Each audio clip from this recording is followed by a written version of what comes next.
هنا في السودان، في إحدى ضواحي مدينة سنار غربي مدينة ود الحداد، تقع قرية الكبابيش، مبتعدة عن مدينة الخرطوم ب306 ألف متر، متضمنة 46 كيلومترا من الطريق الترابي الوعر، مبتعدة عن كل سبل الراحة واليسير من الخدمات.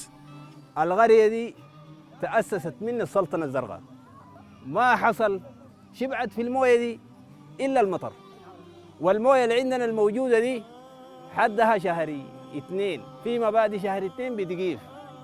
عدد السكان في القرية أكثر من 3,500 4.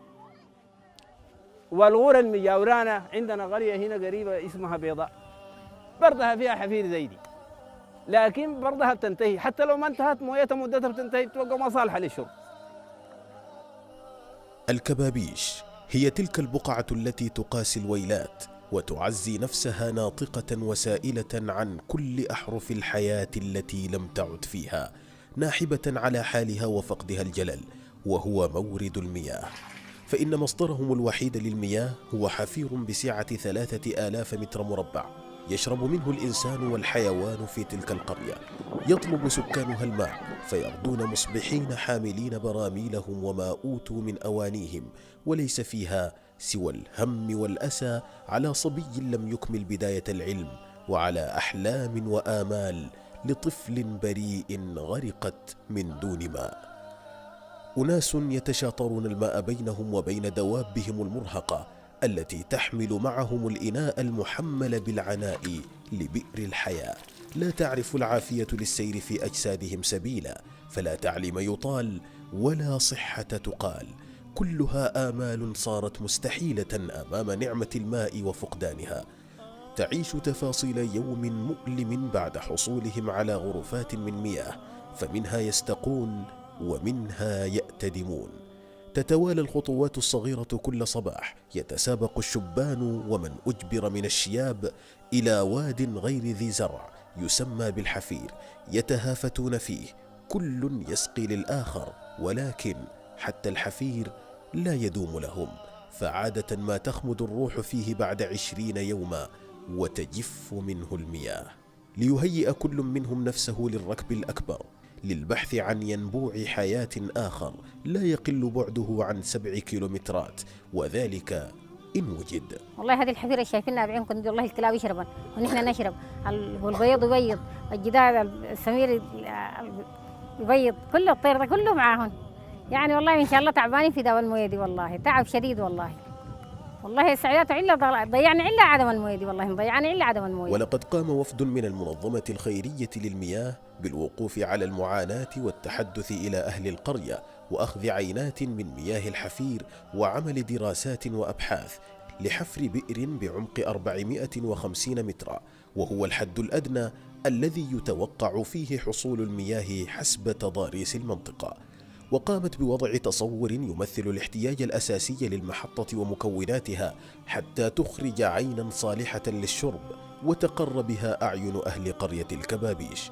تلك سطور من قصة معاناة طويلة العمر والمسافات، مع قساوة ما تحمله من آلام، إلا أن أصحابها ما زالوا على الخير والدين والرضا بقضاء الله وقدره، متمسكين متماسكين، راجين من الله الفضل والمنة، ثم من أهل الخير العون بعد عون الله.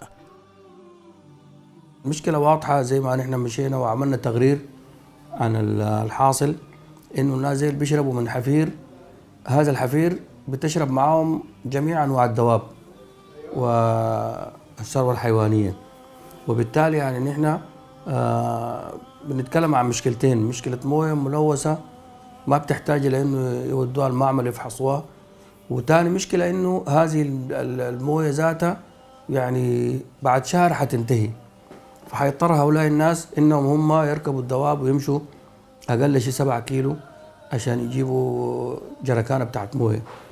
فنحن صممنا مشروع حفر بير وتركيب خزان وطرمبة ومصدر بتاع طاقة وعمل خط ناقل، لأنه الموية موجودة على بعد يعني مسافة من القرية خارج القرية حسب الدراسات اللي عملناها. وده معناتها أن احنا محتاجين لمشروع محطة ومشروع خط ناقل لنقل هذا الماء للقرية. فجملة تكلفة المشروع يعني حوالي 40,000 دولار. فنحن بندعو أهل الخير إنهم يساهموا في هذا المشروع وينشروا هذه المادة أيضا. كل من تصل هذه المادة ينشرها إلى آخرين، لأنه الدال على الخير كفاعله.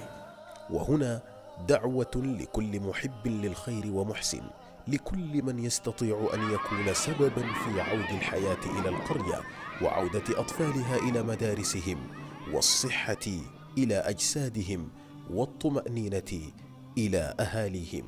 فها هي الفرصة قد أتت وتنتظر من يشمر، وفي ذلك فليتنافس المتنافسون. فنسأل الله ونسأل أخواننا الخيرين ديل يعني انظروا في هذا الوضع، ويعني يضعوا ايدهم عليه، وربنا يثبت أجرهم ويسقون إن شاء الله بإذن الله تعالى.